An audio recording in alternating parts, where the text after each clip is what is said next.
Before we started class, my teacher asked, "Does anyone here know how to deliver a baby?" I raised my hand as a joke. I helped my mom watch YouTube videos when she was pregnant with my brother. Does that count? The class laughed and I smiled, proud of my quick thinking. But Mr. Gonzalez wasn't smiling. His face had gone completely white, and his hands were shaking as he gripped the edge of his desk. Good. Come with me. Now. The entire classroom went silent. In South Dallas, when a teacher used that tone, you didn't ask questions. Everyone stay in your seats. Do not leave this room. If I'm not back in 20 minutes, have someone call 911. He was already pulling me toward the door, and that's when I noticed the dark stain on his sleeve. It looked wet. It looked like blood. Mr. Gonzalez, what's happening? Is someone hurt? I tried to pull my arm free, but his grip was iron tight. I don't think I'm qualified for whatever. You're the only one who raised their hand. He cut me off. That makes you qualified. Outside, his car was already running with the doors open. She said she had until Thursday. He kept muttering while speeding out of the school parking lot.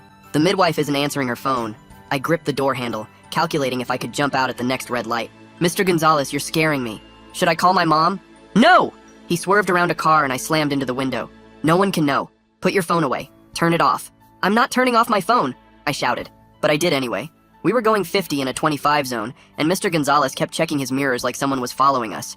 Finally, he pulled into a driveway of a small yellow house that definitely wasn't his. Listen to me! He grabbed my shoulders before we got out. They can't know she was here.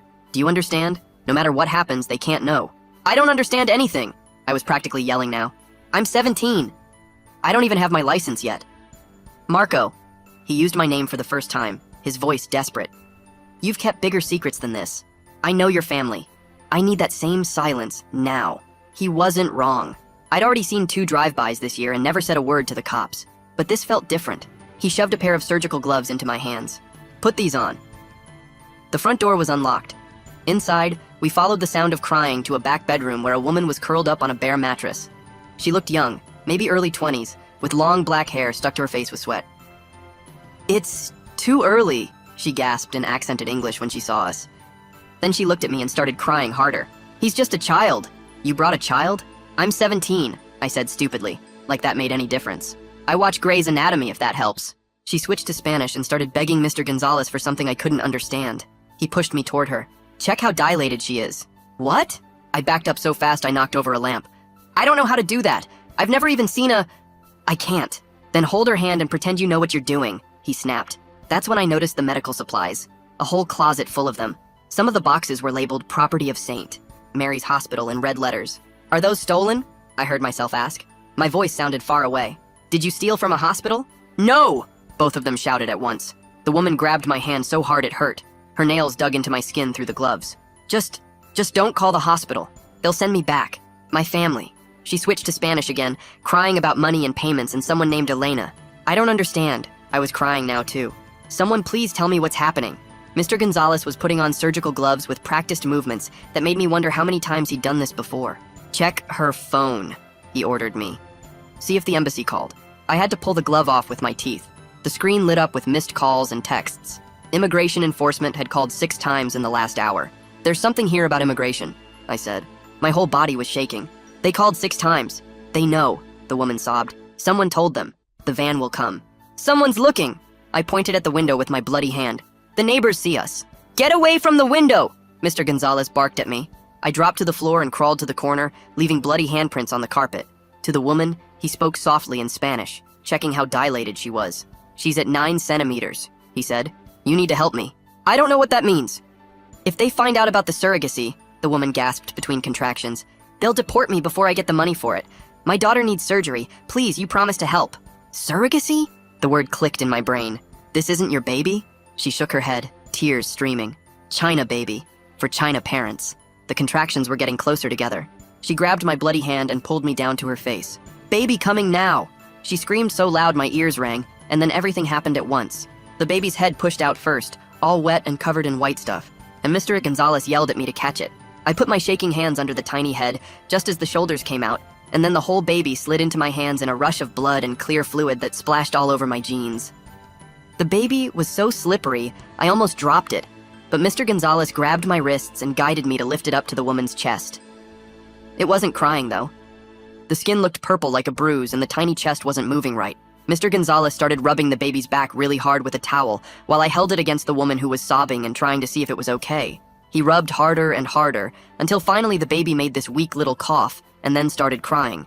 The woman started thanking God over and over in Spanish while tears ran down her face and she kissed the baby's slimy head. But then I noticed the blood. It was pooling under her way too fast, soaking through the towels we'd put down and spreading across the mattress. Mr. Gonzalez saw it too, and his face went completely white. He grabbed more towels and pressed them between her legs, but they turned bright red in seconds. I ran to the bathroom and grabbed every towel I could find while he pushed down on her stomach trying to massage it or something. The woman's eyes started rolling back, and she was mumbling about her daughter needing her, saying the same name over and over. The baby was breathing now, but making these weird grunting sounds like it couldn't get enough air. Its color wasn't getting much better even though it was crying, still looking kind of blue around the lips. I tried wiping its face with a wet cloth while Mr. Gonzalez kept pressing towels against the bleeding, but nothing was working. That's when someone started pounding on the front door so hard the whole house shook. A man's voice yelled that he was calling the cops if we didn't open up right now. Mr. Gonzalez told me to ignore it, but I could see through the bedroom window that the neighbor was standing on the porch holding up his phone like he was recording everything. The woman grabbed my wrist with fingers covered in blood and pulled me close to her face. She begged me not to let them take the baby before she got paid, saying Elena promised the money would be ready today for her daughter's surgery. Her grip was weak, and her skin felt cold and clammy. Mr. Gonzalez's phone started ringing, and he answered it with one bloody hand while still pressing towels with the other. It was the midwife saying she was 5 minutes away but stuck in traffic on the highway.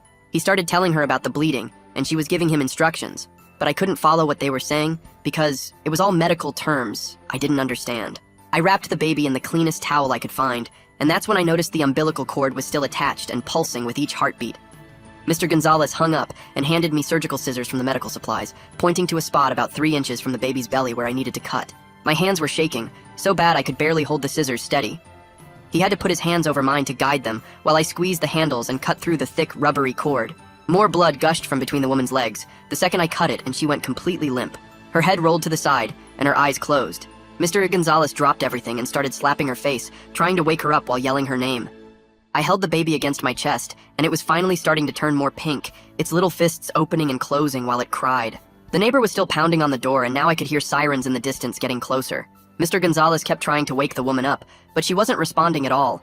Blood was everywhere, soaking into the carpet and dripping onto the floor. The baby's cries were getting stronger, but the woman wasn't moving, and I didn't know what to do except hold this tiny person who wasn't supposed to be born yet, while everything fell apart around us.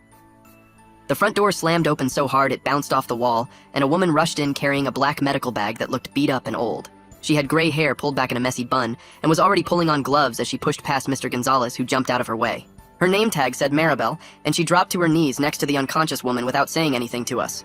She pressed 2 fingers against the woman's neck while reaching into her bag with the other hand and pulling out a plastic bag full of clear liquid with tubes attached. Her movements were fast but steady, like she'd done this 100 times before. She hung the bag from a nail sticking out of the wall and started looking for a vein in the woman's arm while Mr. Gonzalez held up a flashlight he found somewhere. The baby kept crying against my chest, and I could feel its tiny heartbeat through the towel. Maribel stuck the needle in on her first try to tape it down with medical tape from her bag. She looked at all the blood soaking into the mattress and shook her head. She told Mr. Gonzalez they needed an ambulance right now because this was way worse than what she could handle here. He started arguing about immigration and how they couldn't go to a hospital, but Maribel cut him off saying the woman would die without real doctors. She grabbed his phone from his hand and shoved it at him. I pulled out my own phone with one hand while still holding the baby and dialed 911 before anyone could stop me. The dispatcher answered, and I gave her the address while Mr. Gonzalez glared at me like I'd betrayed him. She said units were already on the way because of multiple neighbor complaints about screaming. The sirens got louder and louder until they were right outside, and then there was pounding on the door with someone yelling that they were police and to open up immediately. Maribel yelled back that it was a medical emergency and to let the paramedics through first. The door flew open and 2 cops came in with hands on their guns, but then stepped aside when they saw the blood. 2 paramedics rushed in carrying a yellow stretcher and a bunch of equipment in red bags. They went straight to the woman and started working on her, while one of them looked around at all the medical supplies stacked against the wall. He made eye contact with his partner, and I saw them both notice the hospital labels on the boxes. A female cop came over to me while the paramedics were getting the woman ready to move, and started asking what happened here. I told her I was just a student, and my teacher brought me here, and I didn't know anything about any of this. She kept asking questions about whose house this was, and why I was covered in blood and holding a baby. The paramedics lifted the woman onto the stretcher, and one of them was squeezing a bag attached to a mask over her face, while the other one pushed on her stomach. Mr. Gonzalez tried explaining to the cop that he was helping a family friend, but she was already looking at the medical supplies and talking into her radio about needing a supervisor at this location. The paramedics started wheeling the woman out, and Maribel grabbed her medical bag, saying she was riding with them to the hospital. She pointed at me and told me to bring the baby, because it needed to be checked too. The female cop said I could go, but Mr. Gonzalez had to stay and answer more questions. He looked defeated as another cop started asking him about the supplies while pointing at the hospital labels. I followed Maribel out to the ambulance, still holding the baby, who was crying less now but still making little whimpering sounds. They lifted the stretcher into the back, and Maribel climbed in first, then reached down to help me up. The inside was all white with machines and drawers everywhere, and barely enough room to move around. One paramedic stayed in the back with us while the other went to drive. As soon as we started moving, the woman's eyes opened for a second and she started trying to sit up. She was asking about the baby and the money in Spanish and reaching for me with weak hands. Maribel leaned over her and told her in Spanish to be quiet about the surrogacy and just focus on staying alive. The woman kept trying to talk, but Maribel put her hand over her mouth and shook her head. The paramedic was adjusting something on the IV and watching the woman's vital signs on a screen. He looked at me and asked how old I was and why I was covered in blood.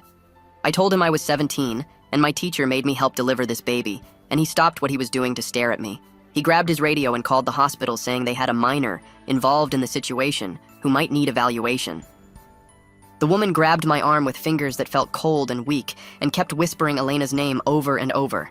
The ambulance hit a bump, and equipment rattled in the cabinets while the baby started crying harder again. Maribel took the baby from me to check it over while I held the woman's hand and tried not to look at all the blood on my clothes. The ambulance pulled into the emergency bay, and everything started happening really fast. The paramedics lowered the stretcher, while one kept squeezing the bag attached to the woman's face, and nurses came running out to meet us. They wheeled her straight through double doors marked "Authorized Personnel Only," while another nurse grabbed the baby from Maribel and rushed it to a different area. I followed behind, not knowing where else to go, and my shoes were making wet sounds from all the blood. The nurse with the baby put it on a small table under bright lights and started hooking up tubes to its tiny nose. She kept checking its chest and saying something about fluid in the lungs to another nurse who was writing stuff down. The baby's skin still looked kind of purple, and it was making these weak crying sounds that didn't sound right. They put this plastic dome thing over it and turned on machines that started beeping. Meanwhile, through the window, I could see them wheeling the woman into what looked like an operating room, with tons of people in scrubs rushing around. Maribel stayed with the baby while I stood in the hallway not knowing what to do with my bloody hands. A guy in a suit came walking fast down the hall looking at a clipboard and stopped when he saw us. He started asking Maribel about insurance cards and identification for the patient. Maribel pulled him aside, and I heard her explaining that the woman didn't have papers, and this was a complicated situation involving surrogacy. The suit guy's face got all tight, and he started making notes while shaking his head. He kept asking who was going to pay for all this, and Maribel kept saying it was an emergency, and they had to treat her first. My phone started buzzing in my pocket, and I pulled it out with shaking fingers, leaving blood smears on the screen. Mom had sent like 20 texts because the school called saying I left with Mr. Gonzalez during class. I typed back that I was okay, but at the hospital, which made her start calling immediately. I sent another text saying I'd explain later, but I was fine, and she sent back about 50 question marks and angry emojis. The suit guy was still arguing with Maribel when this Asian woman came running up asking about a baby. She had a folder full of papers and kept saying she was a family friend who needed to see the infant right away. The nurses at the desk looked confused and asked for her ID while she kept waving the papers saying she had legal documents. She was talking really fast about contracts and biological parents and time-sensitive medical decisions. The nurses called security because she was getting loud and demanding to know where they took the baby. Maribel came over and told them this was probably connected to our situation, but they still wouldn't let the woman through without proper authorization. That's when this Indian woman in business clothes showed up with a hospital badge that said Social Services and asked what was happening. The nurses pointed at me and Maribel and said we came in with an emergency birth, and now this other woman was claiming rights to the baby. The social worker, her badge said Pooja, pulled me aside to a quiet corner and asked me to explain everything from the beginning. I told her about Mr. Gonzalez pulling me out of class and the woman giving birth and the surrogacy thing and the immigration calls. Her eyes got wider as I talked, and she kept writing notes and asking me to slow down. She said this was way more complicated than a normal abandoned baby case, and she needed to make some calls. The Asian woman, who said her name was May, followed us and kept trying to show Pooja her papers. While Pooja was on her phone, May grabbed my arm and pulled me into an empty room. She opened her folder and showed me contracts with signatures and medical records and bank statements showing wire transfers. She said the biological parents were her clients from China, and they'd paid a lot of money for this baby and had legal rights to it. She pulled out her wallet and started counting $100 bills, saying she'd give me $5,000 right now if I helped her get the baby released to her. She said all I had to do was tell the social worker that the birth mother wanted the baby to go with her and sign as a witness. Her hands were shaking as she held out the money and kept looking at the door like she was scared someone would come in. I pulled out my phone and pretended to check my texts, but actually started recording video. She didn't notice because she was too busy explaining how the surrogacy agency worked and how much money was involved. She said the parents had already paid $200,000 and were waiting at a hotel nearby, and the baby had to be delivered today or they'd lose everything. She kept pushing the money at me and saying I'd be helping everyone by making this happen. She explained how they brought women from poor countries and promised them $50,000 for carrying babies, but only if everything went perfectly. She said this woman was going to get deported anyway, so at least the baby should go to its real parents who wanted it. The door opened and Pooja came in looking mad. She told May that no infant could be released from the hospital until the birth mother was stable and all legal issues were resolved. May started yelling about lawyers and lawsuits and how the hospital had no right to keep the baby. Pooja stayed calm and said the baby was a patient too and needed medical care, and they'd follow proper procedures. May stormed out with her phone already at her ear, talking to someone about getting lawyers there immediately. A doctor in bloody scrubs came out to the waiting area and found Maribel. He said the woman made it through surgery, but she'd lost a dangerous amount of blood and needed intensive care.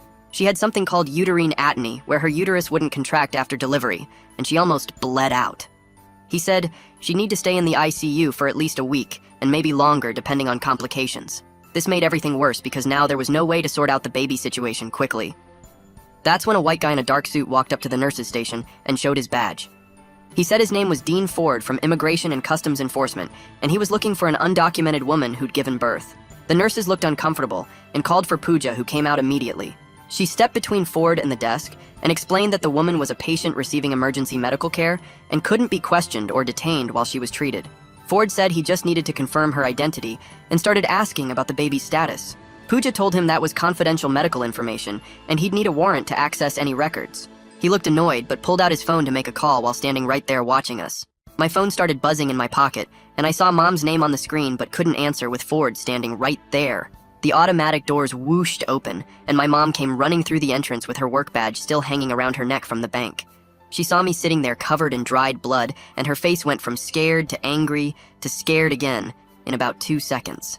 She grabbed my shoulders and started checking me for injuries while asking what happened over and over. I tried to explain, but the words came out all jumbled, and then I was crying into her shoulder while she held me tight. She smelled like her vanilla lotion and coffee, and I realized how bad I must have looked because she kept touching the blood on my shirt and hands. Mom spotted Pooja coming out of the ICU doors and marched straight over, dragging me with her. She wanted to know if I was in trouble with the law and if she needed to call our cousin, who was a lawyer. Pooja explained that I was a witness who'd been forced into the situation by my teacher and actually saved lives by calling 911. Mom's grip on my arm relaxed a little, but she still looked ready to fight someone. My phone buzzed with a text from Mr. Gonzalez saying the police let him go, but the school suspended him while they investigated everything. He apologized for getting me involved and said he'd make sure everyone knew I was forced to help. I showed Mom the text, and she took my phone away, saying I wasn't talking to him anymore. A nurse came out and told Pooja they were moving the baby to NICU because its breathing wasn't stable enough for the regular nursery. May tried to follow the nurse, but security stepped in front of her, asking for ID and proof she was family. She started waving papers around, but the guard just shook his head and pointed her back to the waiting area. Pooja pulled me and Mom into a small conference room where she explained that the woman might qualify for a special visa if she cooperated with authorities about the surrogacy network. She said it was called a U visa for victims of crimes and could stop her from being deported while also getting medical help for her daughter. Mom kept interrupting with questions about whether I'd be charged with anything, but Pooja kept saying I was the victim here, not a criminal. Ford knocked on the door and came in with a recording device asking if he could interview me about what happened. Mom said not without a lawyer, but Ford explained he wasn't interested in prosecuting me, or even the woman, really. He wanted information about the network bringing women here for illegal surrogacy arrangements. I told him everything from when Mr. Gonzalez pulled me out of class to delivering the baby to the ambulance ride. He asked specific questions about the medical supplies and whether I'd seen other women at the house before. Mom held my hand the whole time and squeezed it when Ford asked about the money May offered me. I pulled out my phone and showed him the secret recording I made of her explaining the whole arrangement. His eyes got wide, and he asked me to send him the file immediately. Outside the conference room, we could hear loud voices, and when we came out, there were 3 people in suits arguing with the hospital administrator. May was with them, pointing at papers and talking about contracts and legal obligations. One of the lawyers was saying the intended parents had rights to their biological child and the hospital couldn't keep them from it. The hospital's lawyer showed up and started explaining that contracts for illegal activities weren't valid under state law. They were using big legal words I didn't understand, but basically saying nobody could enforce a contract for something that was already against the law. The arguing got louder until security had to step between them. Pooja got a call that the woman was awake in ICU and asking about the baby and the money. She asked Maribel to come translate while she explained the options, including the visa possibility. The woman started crying when she heard she might not get deported, but kept asking if the baby was okay and if she'd still get money for her daughter's surgery. Pooja said they were working on it, but nothing was guaranteed yet. I felt my phone buzzing in Mom's purse, and when she wasn't looking, I grabbed it back. There were like 50 notifications from Instagram and Snapchat, and when I opened them, I saw why. Colt had posted the video he took through the window, and it already had thousands of views. The caption said, "Teen delivers baby during immigration raid in South Dallas," which wasn't even close to what really happened. People from the school were sharing it and tagging me, asking if it was real. Some comments called me a hero, while others said I was helping criminals. Mom saw me looking at my phone and took it away again, but not before I saw an email from the school district. They sent it to all parents saying they were aware of the situation, and that Mr. Gonzalez's actions didn't represent the district's values. They said he was suspended pending investigation, and students who witnessed him leaving with me would get counseling if needed. My classmates kept trying to text me, but Mom turned my phone completely off and put it in her purse. She said I wasn't dealing with any of this until we figured out the legal stuff. Ford came back over and said he needed me to come to his office tomorrow to give a formal statement, but promised again that I wasn't in trouble. Mom said we'd be there, but only with a lawyer present. The chaos in the waiting room kept getting worse, with more lawyers showing up, and reporters starting to gather outside after seeing the viral video. Maribel pulled Pooja into a corner and started showing her a thick folder she'd been carrying in her bag. I watched them flip through pages and pages of handwritten notes with dates and names, while the chaos kept getting worse around us. The folder had photos of women and babies paperclipped to medical forms that looked official, but weren't from any hospital. Maribel kept pointing at different pages and explaining something while Pooja's eyes got wider and wider. She counted at least 40 different cases over 2 years where they'd helped women who couldn't go to real hospitals. Some of the papers showed amounts of money crossed out and recalculated lower when families couldn't pay the full amount. Ford walked over and asked to see the documentation too, taking photos of each page with his phone. He pulled the woman's doctor aside and they talked for a long time near the ICU doors, while a nurse kept checking on the woman inside. When Ford came back, he went straight to the woman's bed and sat down next to her, with Maribel translating everything he said. He explained that if she testified about the whole surrogacy network and how they recruited her, he could get her something called deferred action that would stop the deportation.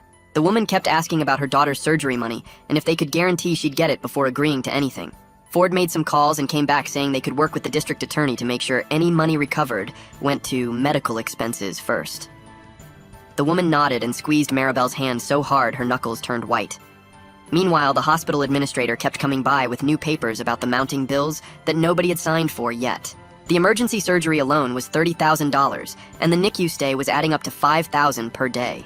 Pooja grabbed the papers and started filling out emergency Medicaid applications on her laptop, while May kept insisting the intended parents would cover everything once they arrived. The administrator said they needed payment guarantees within 48 hours, or they'd have to transfer the woman to the county hospital. Mom called her friend who was a lawyer, and he showed up within an hour wearing a suit that looked expensive. We went to a conference room, where 2 detectives were waiting with a recorder and lots of forms to sign. The lawyer read through everything first, and crossed out parts he didn't like before letting me talk. I told them exactly what happened from the joke in class to calling 911 while the woman was bleeding out. They asked me the same questions different ways, but my story stayed the same because it was the truth. The lawyer kept interrupting when they asked about what I knew before that day, saying I was a minor who was coerced. After 3 hours, they finally said they weren't charging me with anything, since I was forced to help and actually saved lives by calling for help. The detective said I might have to testify later if there was a trial, but for now, I was free to go. We went back to check on the baby, and the nurse said she was doing better and might be able to leave NICU in a few days. The woman hadn't seen her since the birth because she'd been too sick, but now they wheeled her down in a wheelchair to the NICU window. She pressed her hand against the glass and started crying when she saw the tiny baby hooked up to monitors, but breathing on her own. The nurse asked if she wanted to hold her, and the woman nodded, even though her hands were shaking. They helped her put on a gown and mask before bringing her inside where she held the baby against her chest for the first time.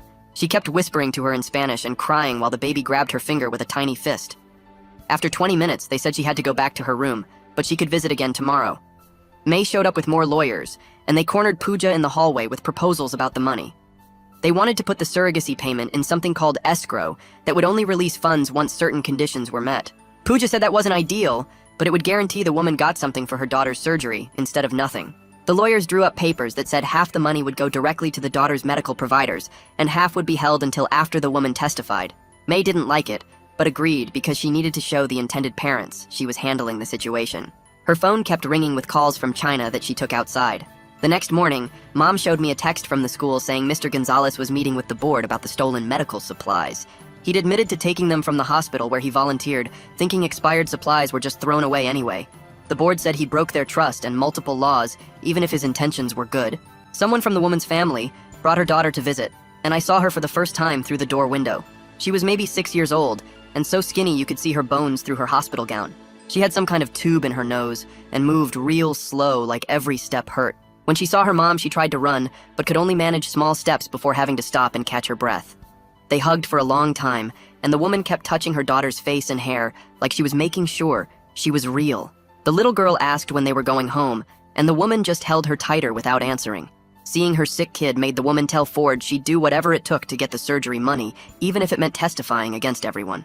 By afternoon, the local news vans were setting up outside, and protesters started showing up with signs. Some held "No one is illegal" posters, while others had "Deport all criminals" written in red paint. Hospital security had to create a barrier to keep them from blocking the emergency room entrance. The arguing between the two groups got so loud we could hear it from inside. Then May got a call that made her face go white, and she ran to find Pooja. The intended parents had landed at the airport, but immigration was holding them for questioning about the surrogacy arrangement. They had visitor visas, but the officers found documentation about the baby in their bags and wanted to know if they were trying to traffic a child. May was screaming into her phone in English and Mandarin trying to explain, while also calling the lawyers to meet them at the airport. She kept saying her commission depended on delivering the baby to them, and she'd already spent part of it. The parents were demanding to see their biological child, but immigration wouldn't release them without more investigation into whether the surrogacy contract was legal. Everything was falling apart faster than anyone could fix it. Pooja walked into the room holding a stack of papers and told the woman she'd found lawyers who work with trafficking victims. The lawyers came that afternoon and sat with the woman for 3 hours going through everything while I waited outside, watching nurses rush past with clipboards.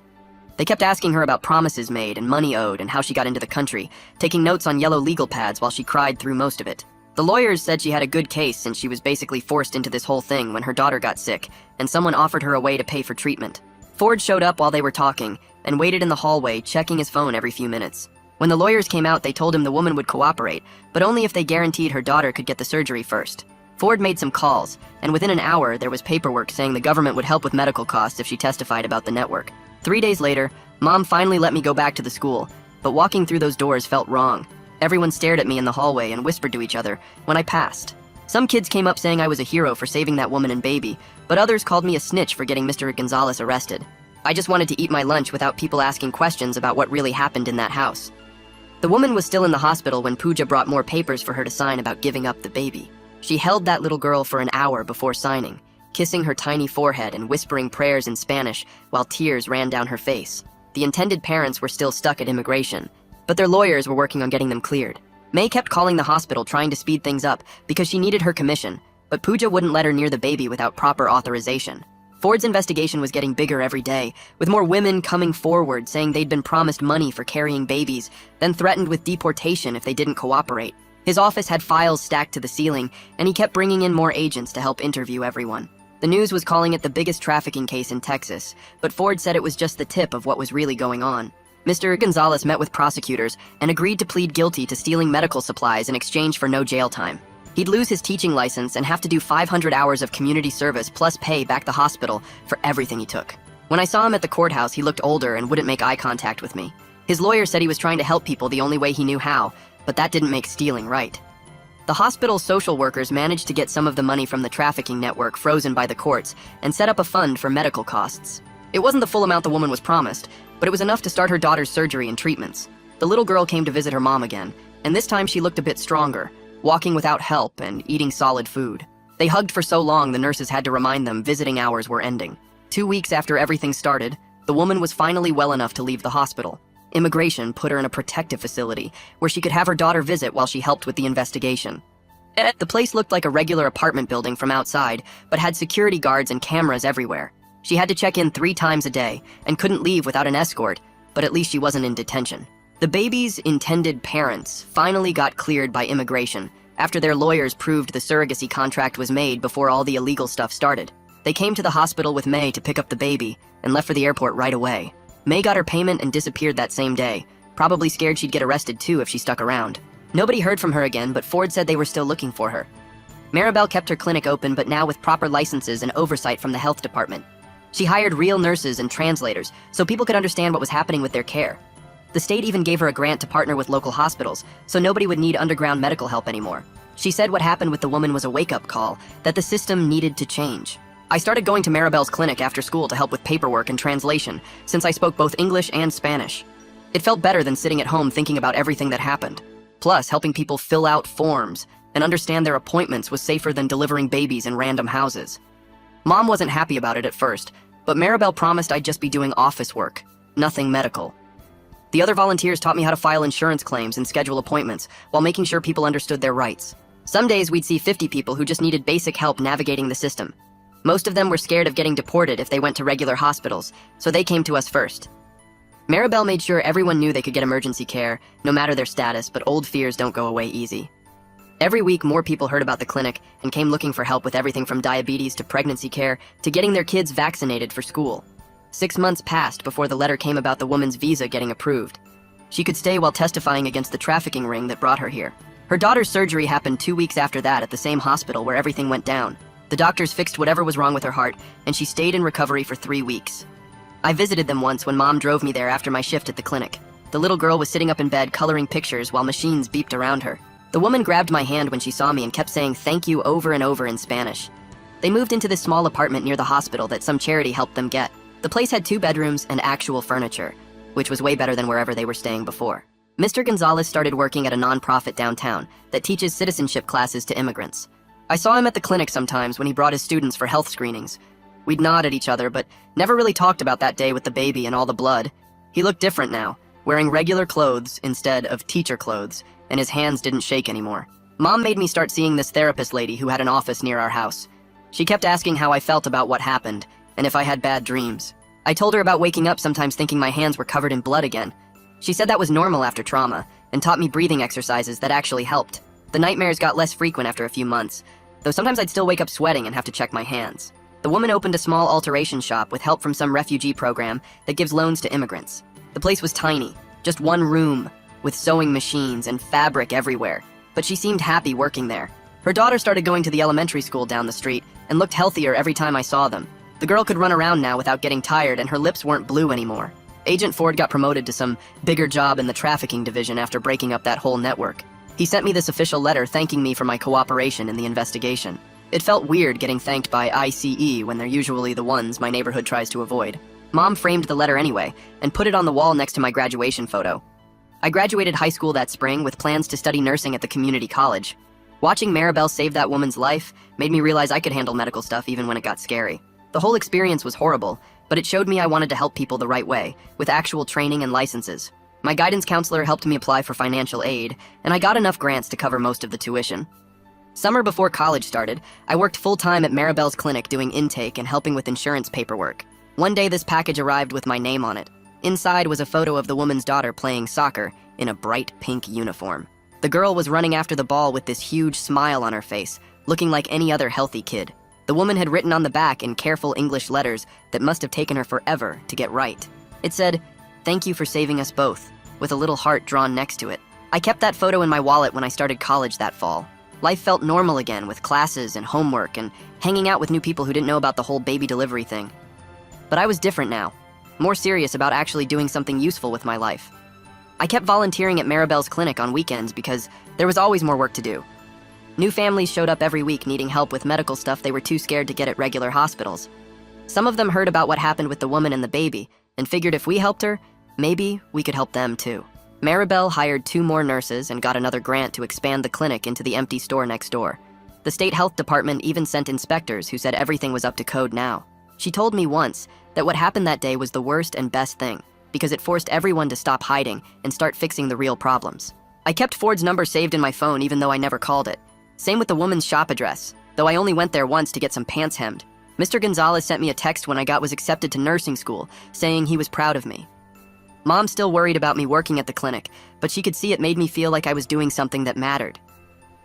The woman's daughter turned 8 that year, and the woman sent another photo of her blowing out candles on a birthday cake.